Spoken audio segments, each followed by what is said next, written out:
मुंबई देशाची आर्थिक राजधानी म्हणून ओळखली जाते। मात्र ह्या शहरात जागोजागी खाऊ गल्ल्या, छोटे मोठे खाद्यपदार्थांचे स्टॉल्स पाहायला मिळत आहेत। घड्याळाच्या काट्यावर चालणाऱ्या मुंबईत लाखोंच्या संख्येने नागरिक रस्त्यावरील बाहेर खाद्यपदार्थ आवडीने खातात। मुंबईकरांनो, बाहेरचे हे खाद्यपदार्थ तुम्ही आनंदाने खाताय, पण तुम्ही जे खाताय ते खरंच सुरक्षित आहे का? या प्रश्नाचं उत्तर हा रिपोर्ट। धावपळीचं शहर, वेळ नाही म्हणून मिळेल ते खाणं हीच सवय। मुंबईची ओळख म्हणजे इथलं स्ट्रीट फूड, वडापाव, पाणीपुरी, भेळ, समोसा। जितकं चविष्ट तितकंच लोकप्रिय। मुंबई तुमची आमची सर्वांची असं हक्काने म्हटलं जातं आणि याच मुंबईत बाहेरील खाद्यपदार्थ हे आवडीने आणि तितक्याच पसंतीने खाल्ले जातात। मात्र खरोखर हे बाहेरचे पदार्थ आपल्या आरोग्यासाठी फायदेशीर आणि सुरक्षित आहेत का?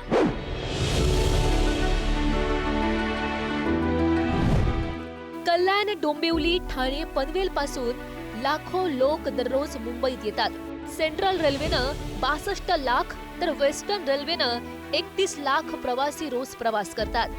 12-14 तास घराबाहेर असलेला मुंबईकर सोयीसाठी बाहेरच्या खाण्यावरच अवलंबून आहे। रस्त्याच्या कडेला उघड्यावर ठेवलेले पदार्थ, धूळ, माशा आणि प्रदूषणाच्या विळख्यात अडकलेले, कुठलाही स्वच्छतेचा मापदंड नाही, तरीही ग्राहकांची गर्दी मात्र कायम।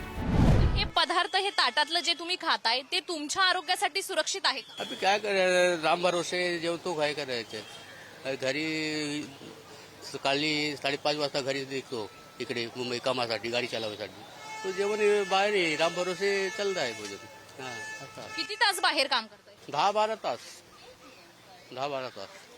आणि त्यामुळेच हे खायला लागतंय का? हा, आवडतं का बाहेरचं जेवण? आवडतं नाही, पण काय करायचे, अभी राम भरोसे चल रहा है। This is more hygienic actually on the go if you want to have restaurant में बैठना, फिर खाना ऑर्डर करना, इतना टाइम नहीं होता है। वी आर वर्किंग प्रोफेशनल, एक के बाद एक मीटिंग होती है। So this is good, I mean actually hygienic भी है एंड फीलिंग भी है। एक पूरा सैंडविच से आपका एक टाइम का खाना हो जाता है, इसलिए मैं यहाँ आती हूँ। कमी किमतीत, कमी पैशात पूर्ण पोट भरतं।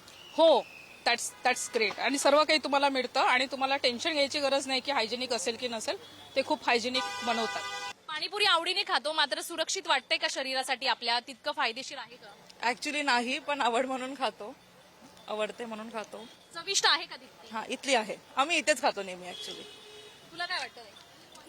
चविष्ट आहे आणि हे पण आहे, सेफली पण आहे, हेल्दी पण आहे। हेल्दी तर नाही बोलू शकत, पण सेफ आहे। साधा अगदी फूड पॉयझनिंग पासून ते कावीळ, टायफॉइड असे विविध रोग त्यांना होऊ शकतात। माझ्याकडे आज कितीतरी लोक असे येतात की ज्यांना लूज मोशन्स, उलट्या, मळमळ हे होत असतं, ऍसिडिटी होत असते। काही लोक तर सतत बाहेर खात असतात आणि त्यामुळे त्यांना विविध इतरही आजार होत असतात। जसं त्यांचं वजन वाढत असतं, कॅलरीज ह्या पदार्थांमध्ये जास्त असतात, कारण ह्या सगळ्या पदार्थांमध्ये तेलाचं, मिठाचं, साखरेचं किंवा काही प्रिझर्वेटिव्ह हे जास्त प्रमाणात टाकलेले असतात आणि ह्या सगळ्या पदार्थातून विविध रोगांना आमंत्रण दिलं जातं। महापालिकेचे नियम असतानाही अनेक ठिकाणी त्याचं उल्लंघन होत आहे। तपासणी होते, पण प्रश्न कायमचाच आहे। आम्ही वेळोवेळी कारवाई करतो, पण नागरिकांनीही जागरूक राहणं गरजेचं आहे। मुंबईकरांनो, चव आणि सोय यासाठी आरोग्याशी तडजोड करताय का? बाहेरचं खाणं की आजारांना निमंत्रण? आरोग्याची काळजी घेणं आवश्यक आहे। गव्हर्नमेंटने सुद्धा लक्ष दिलं पाहिजे की किती तिथे स्वच्छता पाळली जाते, त्यांना लायसन्सेस वगैरे दिली जातात की नाही, आणि गैरमार्गाने सुद्धा काही गोष्टी तिथे केल्या जातात।